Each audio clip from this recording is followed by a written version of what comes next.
So welcome to our virtual research presentation. This is really the result of an amazing partnership that we've been building over the last couple of years with the Stanford School of Medicine community engagement programs. The topics we're going to be covering today are two that we know impact our families, and that is food insecurity and childcare. Our presenters are Dr. Megan Schmidt and Dr. Laura Rose. I will let them introduce themselves here in a minute.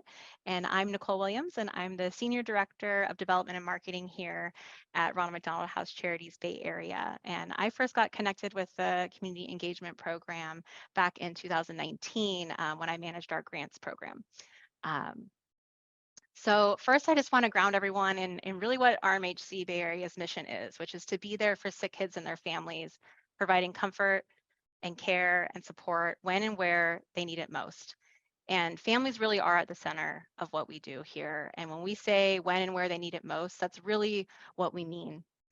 We have evolved over the last 45 plus years to be more than just a housing program, whether that's providing meals, steps away from patient care, or providing sibling support because we know that keeps families together. We really want to have our evolution driven by family-centered research. So that is why this partnership is so powerful, and it's really guiding our strategic priorities as we think about what's next for us and where do families need us most. I wanted to give a shout out to two programs in particular at the Stanford School of Medicine, the Office of Community Engagement and the Valley Fellowship Program. And Wei Ting Chen, who I think is on the line with us, first reached out to me again in 2019, and we partnered with two Valley Fellows who started conducting our first research projects in partnership with Stanford. And it's been just such a game changer. And then that's how I met Janine Bruce, who heads up the Pediatric Advocacy Program and the Scholarly Concentration in Community Engagement and Advocacy at the School of Medicine. Both programs have really allowed us to amplify and enhance our own program assessment. And our two researchers today are Dr. Megan Schmidt and Dr. Laura Rose. I will let them introduce themselves here in a second, but really wanted to highlight the power of community-driven research as we keep families at the center of our growth in the future. All right, Megan, I will let you take it from here.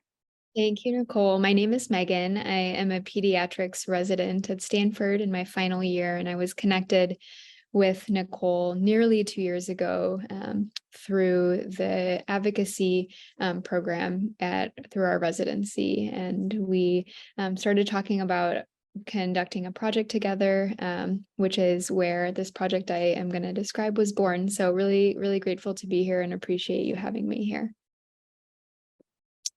So my project is titled Hunger in the Hospital, Assessing Inpatient Caregiver Food Insecurity and a Program to Address It.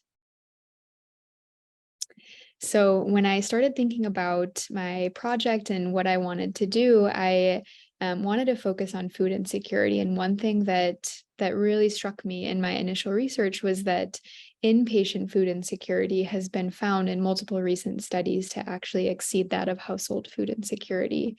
And this was pretty surprising to me. And hospitals that, are supposed to support families and have, a lot of resources. So that struck me. And then when I started chatting with the Ronald McDonald House, I found out about the wonderful meal programs that they had, and that although they've been around for quite some time, there have never been robust studies assessing their impact. So I decided that that would be a really great project and what I wanted to work on during my residency. So the objectives of my study from that became assessing just how much food insecurity is affecting our families, in particular in children's hospitals in the Bay Area was the population I was interested in. And then I also wanted to dive into the Ronald McDonald House Meal Program and see how families are using this program and what impacts the program is having on families, as well as ways to improve the meal program, figuring out why aren't more people using the meal program, or what could we do to increase the impact of the meal program. All right. And so my methods to do this, I decided that I wanted to include 3 sites. So Stanford would be our primary site, as well as UCSF and UCSF Oakland. And I recruited caregivers of pediatric patients from these 3 sites. So we reached out to families both via email and then also in person at meal times. And we asked if they'd be interested in participating in our study. We consented them and taught them about our study. And there was an initial survey that they filled out. One survey took about 15 minutes, and they completed information on things like demographics, their experience with food insecurity, and then how they were using the meal program and the impacts and barriers of the meal program. And then among those that filled out a survey, a select group of participants who volunteered were able to complete phone interviews. And we did all of those with a good number of participants, and were able to dive a little bit more deeply into their experience with food insecurity and how the meal program is impacting them. Right. And so I'd like to focus most of my presentation here on the findings of the study and some of the information that we learned. So we had a very good survey completion rate. We were able to get 144 surveys done from caregivers. And then we had 31 supplemental interviews on top of that as well, with some really rich data and anecdotal experiences. And on the right here, this is just a snippet of the demographic data that we had from our surveys. So we collected demographic info on areas such as race, ethnicity, highest level of education, and age. And then in addition, several others that aren't listed here include language spoken, household income, distance from the hospital, as well as duration and frequency of hospitalizations. And we got a very diverse patient population or caregiver population in our data sample. And so we were quite happy with the result of that. And in our interviews as well, a good portion of the interviews were conducted in Spanish. We didn't collect any other demographic data in the interviews, but yeah, we're able to collect a lot of really informational data. So the first area of findings I wanted to chat about were what we found when we asked about inpatient access to food. So how are families doing in the hospital in terms of finding food and being able to, sustain themselves? And we found that nearly 44% of caregivers reported lack of access. So nearly 1 in 2 caregivers in the hospital is really struggling to find food. And we asked about the barriers and why this was the case. And the most commonly reported barrier was that they didn't want to leave their child's bedside. And as you can imagine, if you need to stay by your child all day and there's a lot going on at the hospital, it's really challenging to step out and get food. Financial hardship is the second most reported barrier. The meals in the hospital and around the hospital are very expensive. And that was a big problem. Families living far from the hospital and the difficulty bringing food from home or going to and from home. Having other kids at home and, struggling to take care of the kids at home and the child at the hospital. And then the 5th most commonly reported barrier was the unpredictability of the hospital schedule. And a lot of families were actually reporting multiple barriers. It wasn't just one of these, it was kind of all of them or several of them combined. And then I wanted to share some quotes here. I won't read all of them, but these are quotes that we collected from our interviews, and we were able to kind of organize them into themes and found some really powerful experiences that patients had had with food insecurity. So I'll just read a few of them so you can hear what our families were saying. One participant said, "I can't go out to buy food or to eat because I have to be here, alert for his care in case the doctor comes." Someone said the cafeteria was not open at all hours. You couldn't be hungry at a certain hour because you couldn't get access to food. Coordinating your hunger with the hours of service is tough. Someone said it's another stressful layer and one more thing to do when you're already out of your normal environment, normal routine, normal daily activities. Just one more thing to think about. And then the last one I'll read is this last quote on here. It says, being hungry affects our mood, our decision making. It's better to have something in your stomach when you're making big decisions.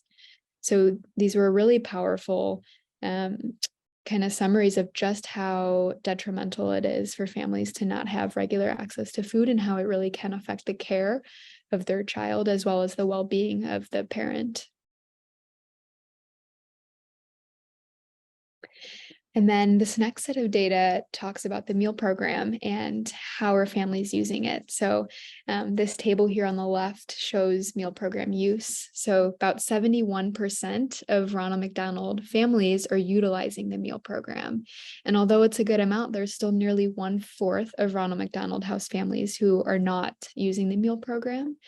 And to me, we kind of interpreted that as a missed opportunity and wanted to delve into why this is and what the barriers are to the meal program use. And when we asked families, we found that the most commonly reported barriers are that the mealtime hours are limited, that it's very difficult leaving the child's bedside, and then the meals are far from the hospital. So the time that it takes the families to leave their child's bedside, come to the house to get the meals and go back is missed time with their child.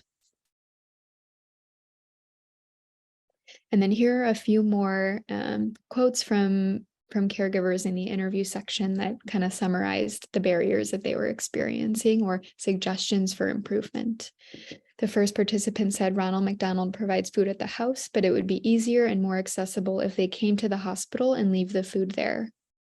There are only certain times that meals are available. That can be a huge obstacle. It would be nice if the meal times could be extended for those of us that can't get there on time.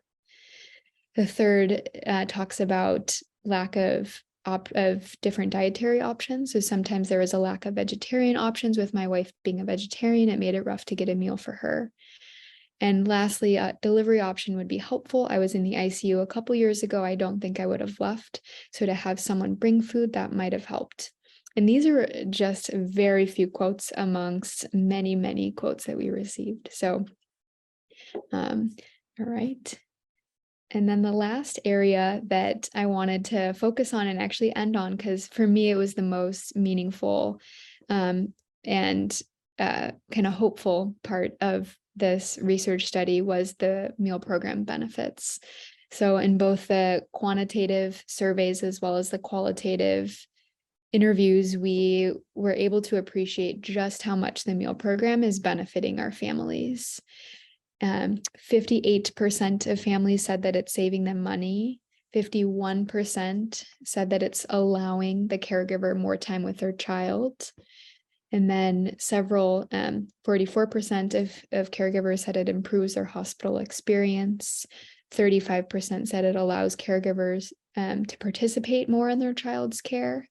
And then 1/3 of caregivers said it improves their well-being. And these are really important benefits.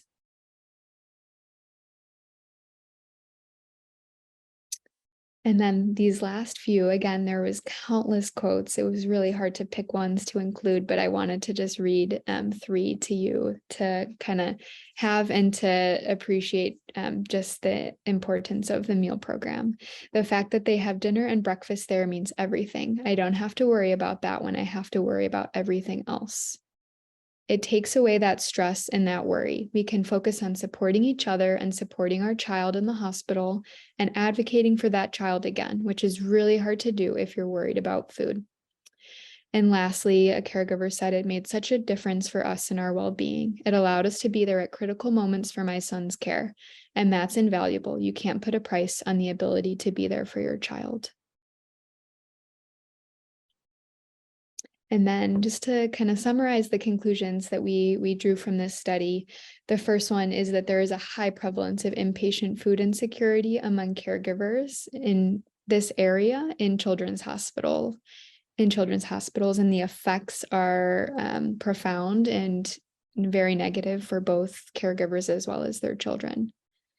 The Ronald McDonald House Charities is addressing food insecurity in meaningful ways, and the meal program is benefiting caregivers and pediatric patients alike.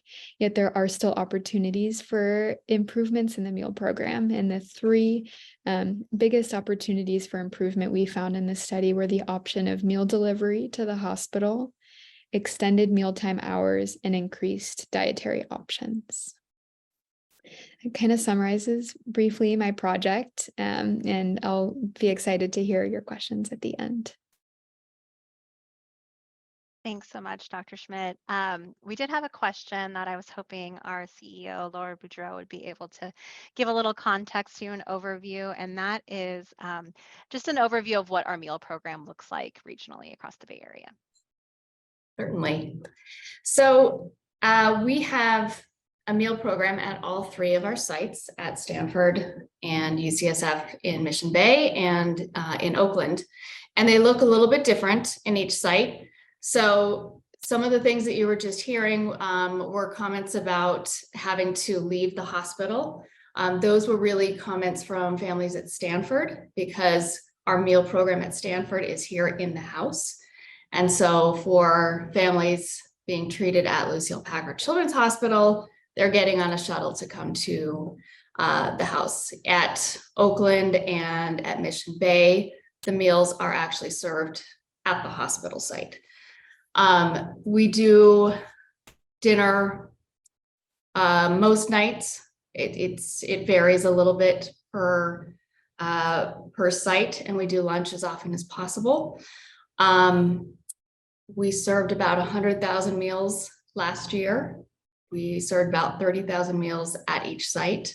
We look forward to expanding that program. We know there is more need. We would like to be there every day, make sure that we're covering weekends. And this is part of what's going to help us figure out what's the best way to think about how we expand this program and where the greatest need is.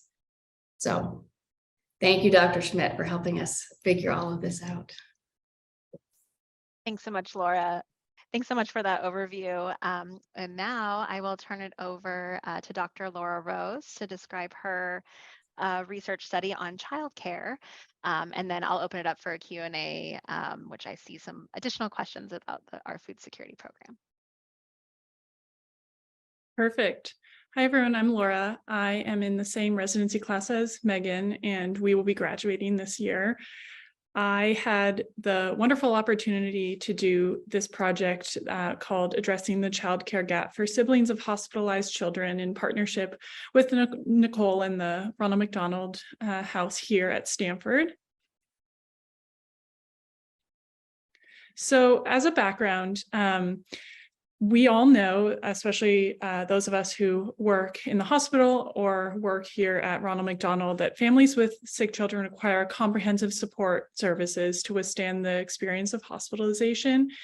And there is limited data on the experience of siblings of these hospitalized children, which was an area of interest for me. I'm going into neonatology after I graduate this year. And so we have many babies who have older siblings who are, during the pandemic, not able to be at bedside and now just being reintroduced, but clearly have needs of their own. And I wanted to explore that a little bit with the help of Ronald McDonald.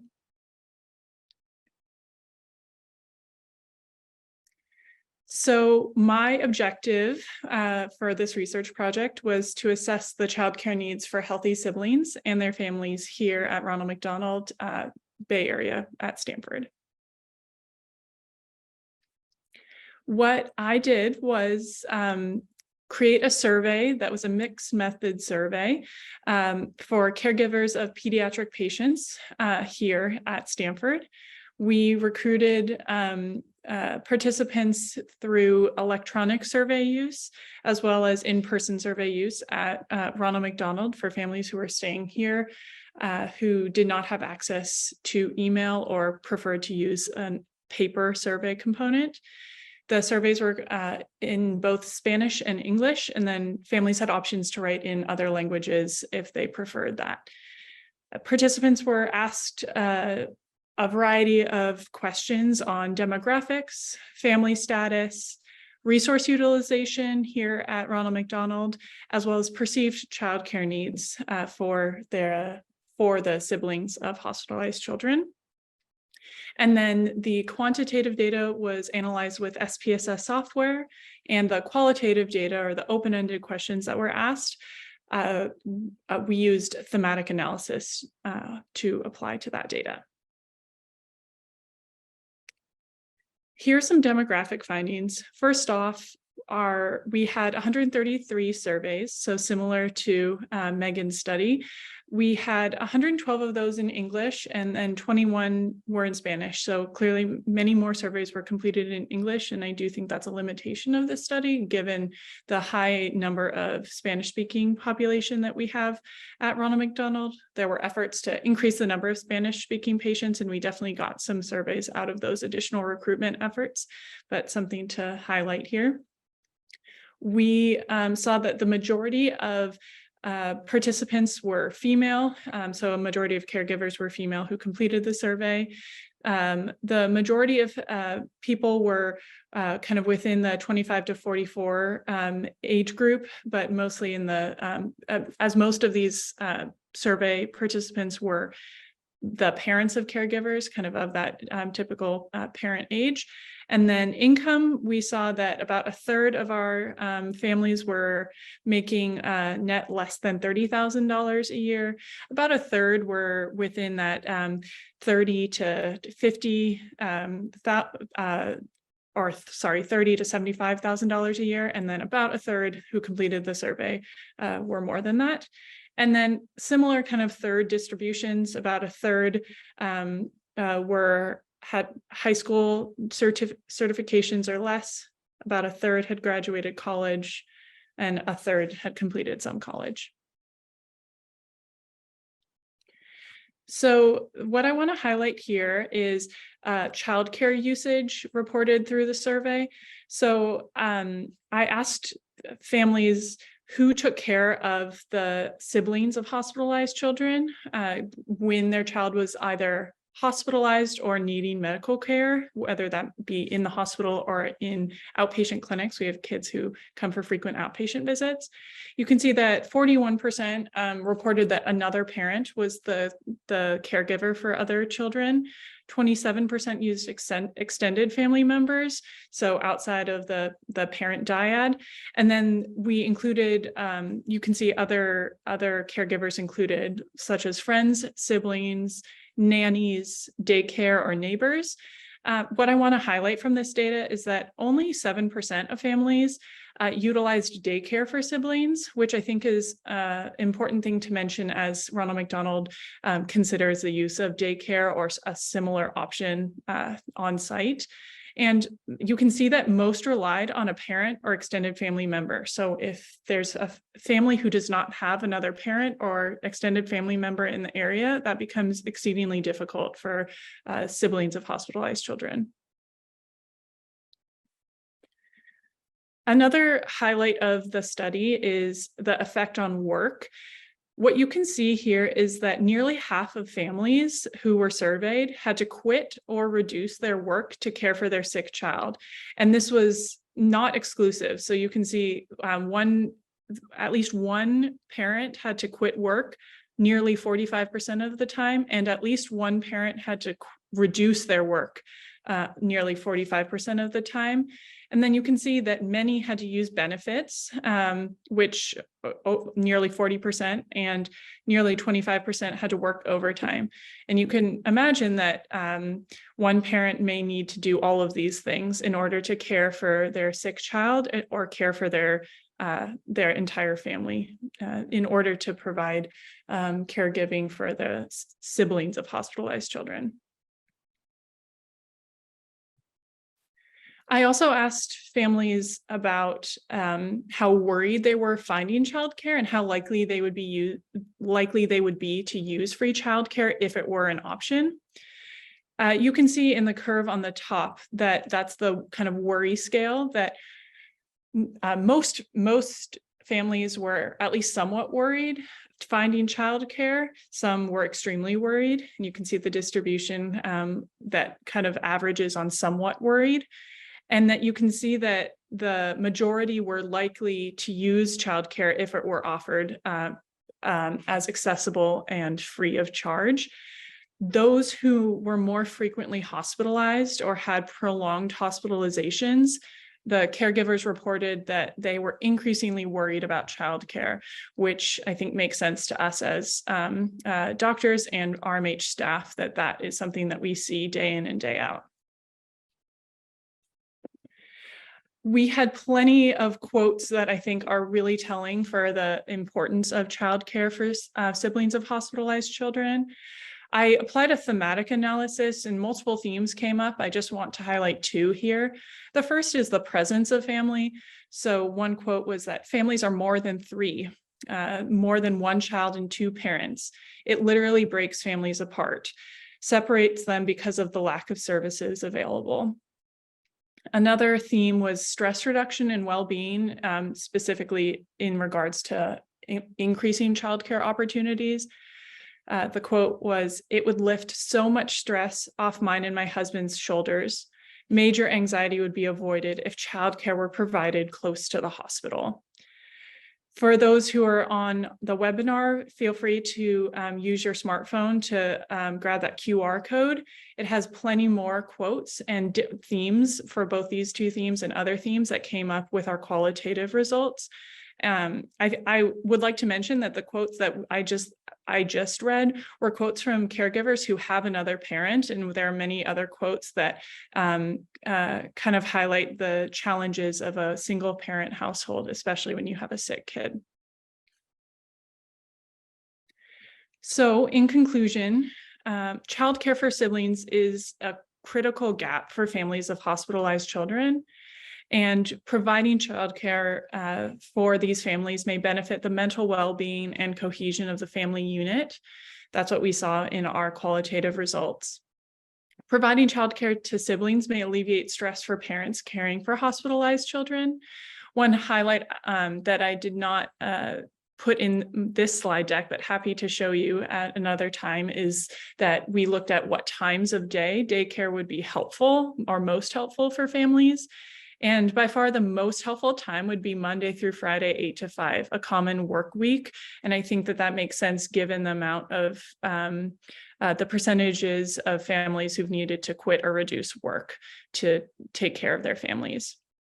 And then Ronald McDonald has opportunity to partner with Stanford Children's or Lucille Packard to enhance the comprehensive services to support families in need. And I think that this is something that's ongoing and I would love to utilize this data and our research findings to promote further childcare services with these organizations. Thank you. Happy to take any questions. Thanks so much, Dr. Rose. I'm also going to have our CEO, Laura Boudreau, give a description of our current childcare and sibling programs here at Stanford, which is the primary focus of Dr. Rose's research, and why it's so important for us to be asking these questions now about what families need. Yes. So siblings are a huge focus of ours, particularly at Stanford, where we have very long lengths of stay, and obviously with 123 families here at this facility, we have lots and lots of siblings to support.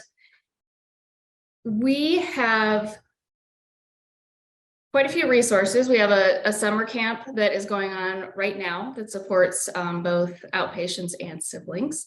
That is a day camp program that goes on all summer.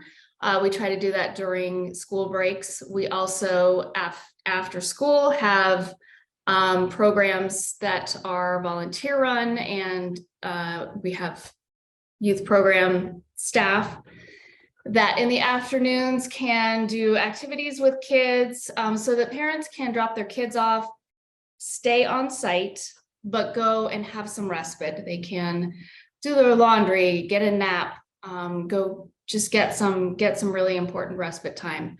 But they need to stay on site because we're not a licensed childcare provider. So some of what we're really looking at right now is is that a gap, and what's really needed in terms of being able to, do we need to have support for families to be able to actually have licensed childcare here so that they can leave their child, go to the hospital, deal with all the things they need to deal with at the hospital, knowing that their child is taken care of here. So this is a really critical piece of information for us, and something we've been exploring with the hospital for a couple of years now. So we're very excited to have this information here. So thank you so much, Dr. Rose. Okay, I'm going to jump into our audience questions. The first is, was length of stay, this is for Dr. Schmidt, was length of stay a factor, or might you look at that in a future study? Many parents who are here for more than 100 days have job disruption. And this is from Dr. Kelly Mead at UCSF in Oakland. Yeah, thank you for this question.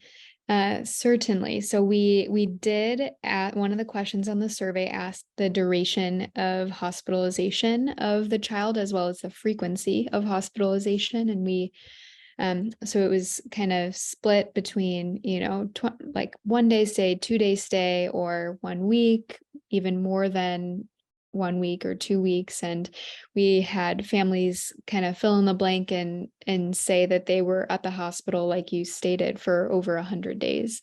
This is often true, especially in the NICU. As Dr. Rose knows, when the babies are born very, very early and require a multiple month stay. And we did stratify the lack of access to food with the duration and frequency of hospitalization, and found that the rates of lack of access are higher among caregivers and families that have a longer duration of stay, which makes sense to us in that, they often have to sacrifice work, and they have to be away from home for longer. And the expense of not only the hospitalization and the medical care adds up, as does the food. Thank you. Next question, all the way from the UK. I think you hit on this, but maybe Dr. Schmidt, you can just give an overview of suggested ways that study participants at the meal program could improve. And I think you called out the key suggestions, but maybe repeating those, and if there's anything else that you didn't get to mention yet. Yeah, so the three that were told time and time again was really the first being the difficulty in getting to the house at Stanford for the meal program, and the benefit of having a meal delivery, and then extended mealtime hours, as well as increased dietary options. A few others that came up were sort of highlighting really important good parts of the meal program. And one of the ones that a lot of families commented on was the food pantry. At the different sites, there's a large food pantry with different types of food provided for families, and they are able to access those foods on their own and even prepare their own meals outside of the meals that are served. And a lot of families liked that part of the program and said that it was really important to them. And so that's one other kind of great part of the program that doesn't necessarily need any correction. We just wanted to continue because it's so good. And then some other things too, outside of the Ronald McDonald meal program in specific, are just other ideas that families had for increasing access to food. So things like a food pantry in the hospital, and more areas to prepare meals in the hospital. And then things like a bag of food upon discharge from the hospital, discounts to restaurants in the area, or access to restaurants in the times when the meal program does not provide a meal on that particular day. Thanks so much. Question for Dr. Rose. Did you see any impact about length of stay or even family income influencing difficulties with childcare, or even utilization of extended family and the other options that participants had said that they used? Yes, thanks for that question. So when it comes to length of stay, we did see that families with longer lengths of stay, I think, as I mentioned, were more worried and more likely to utilize childcare if it were provided.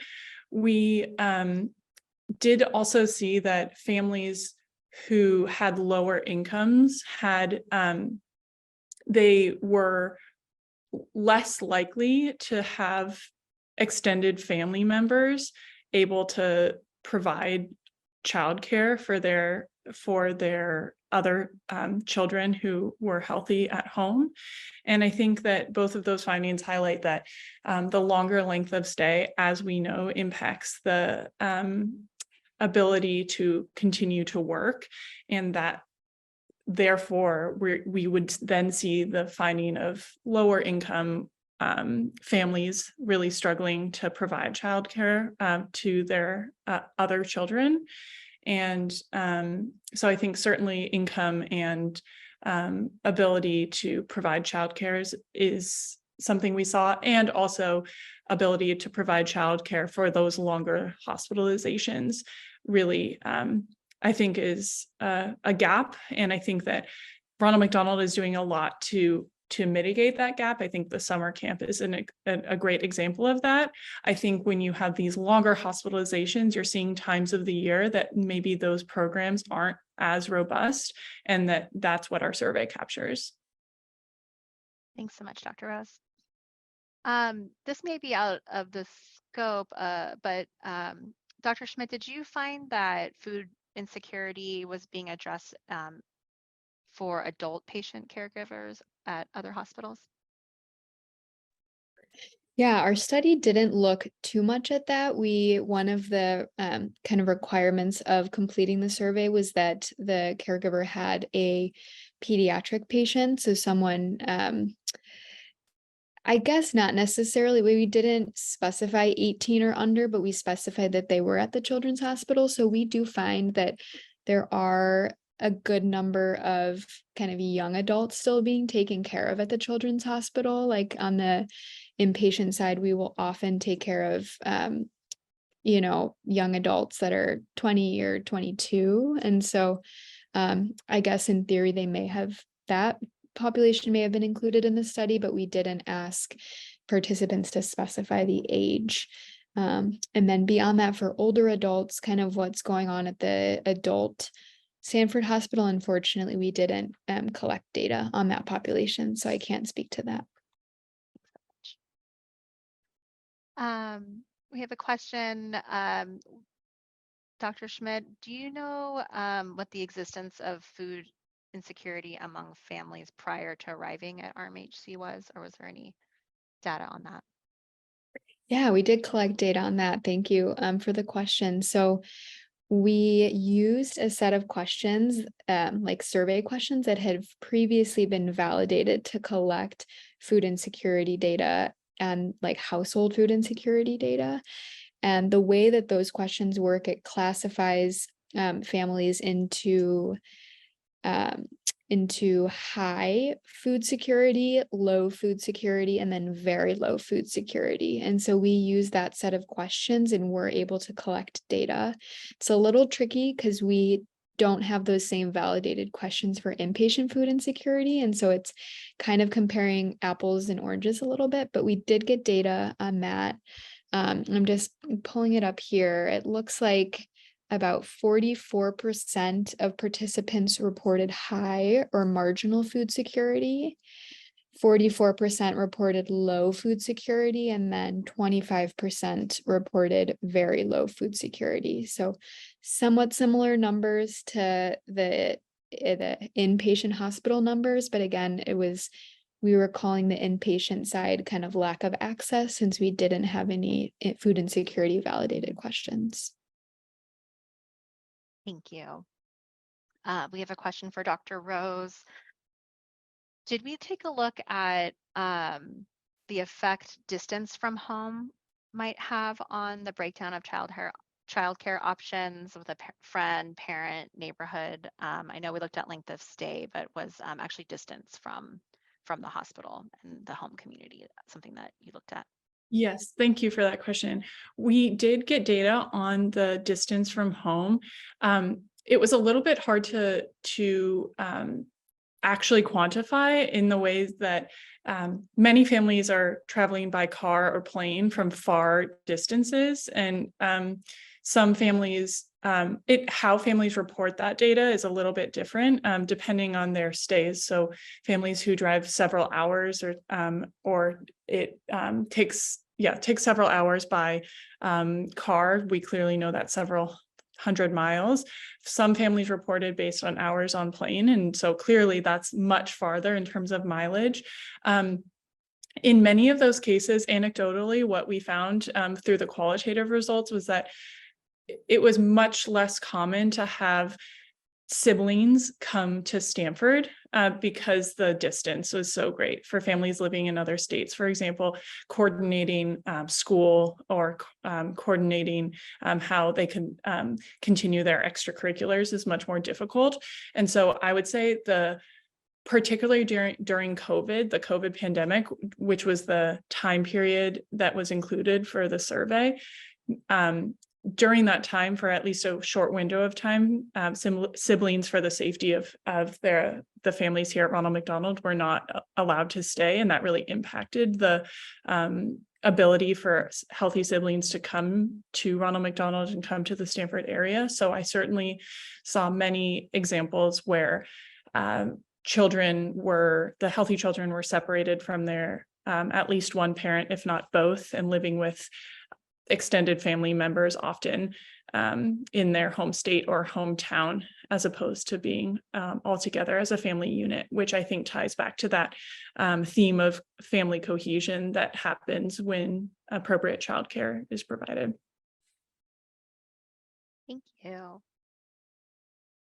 Doesn't look like we have any other questions from the audience, but Laura Boudreau, do you have, what has jumped out at you about some of the findings that Dr. Schmidt and Dr. Rose have found in their studies, and kind of what's top of mind for you as we move into our next stage in planning what's in store for our MHC Bay Area?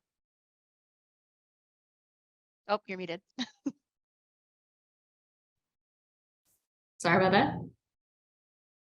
I think what's really exciting for me is this speaks directly to the questions we have been asking ourselves about what are our priorities for our program growth as we move forward in the next few years.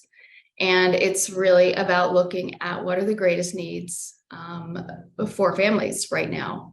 And I think as we have come out of COVID, and as we've kind of figured out what normal looks like in this time, really understanding what our priorities are beyond housing. And we have done housing so well for so long, and we have also done so many more things inside our houses that we haven't really talked about. And I think this is our opportunity to talk about all those other things that we do to support families inside the house, because there are so many needs that need to get taken care of. So when we think about things like food or childcare or emotional support, all of those wraparound services that we need to be thinking about, where do we put our resources? How do we best get things to families? Hearing the feedback about how hard it is to get meals if they're not in the hospital is hugely, hugely important for us. Because we have a wonderful meal program here at Stanford, and it's literally right down the street. And that is great feedback. That's something we really need to understand. So this is the kind of information we need to be doing more of this. And this is why this kind of partnership with Stanford, with Dr. Schmidt and Dr. Rose, and hopefully many more researchers to come, is really, really critical for us. And we also are excited to be working with the RMHC Global Research Center now And we hope to see a lot more of this research being done across the entire system that will really help us think about how we amplify our services and how we provide families the support that they need. Shout out to Emily Pang, who I can see is in the chat. She was our very first Valley Fellow and really kicked off this amazing partnership. And as Laura mentioned, this is really just the start. We want to make sure that we are responding to families' needs and evolving our services around where they need us most. And while you can glean a lot from literature reviews and studies, there's nothing really replaces talking to the families that you serve and really taking a look at our programs as we plan for our future and improve our existing programs.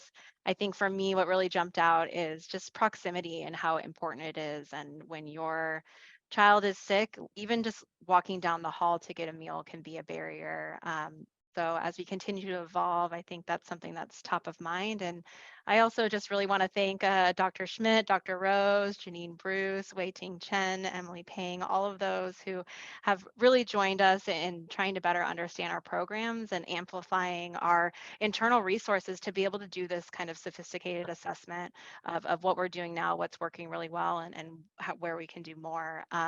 So you will see these findings integrated into everything from the stories that we're telling, to the campaigns that we run, to our strategic planning, to the partnerships that we build next. So it really will drive so much of what we do and advance our mission. So thank you all again.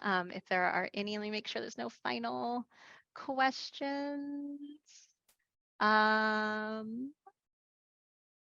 I don't think so.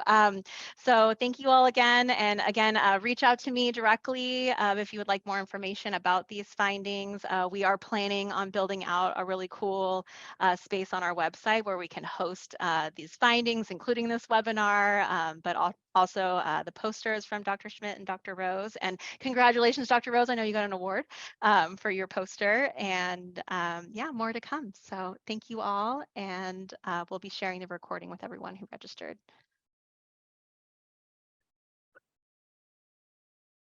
Bye. Thanks, everyone. Thank you.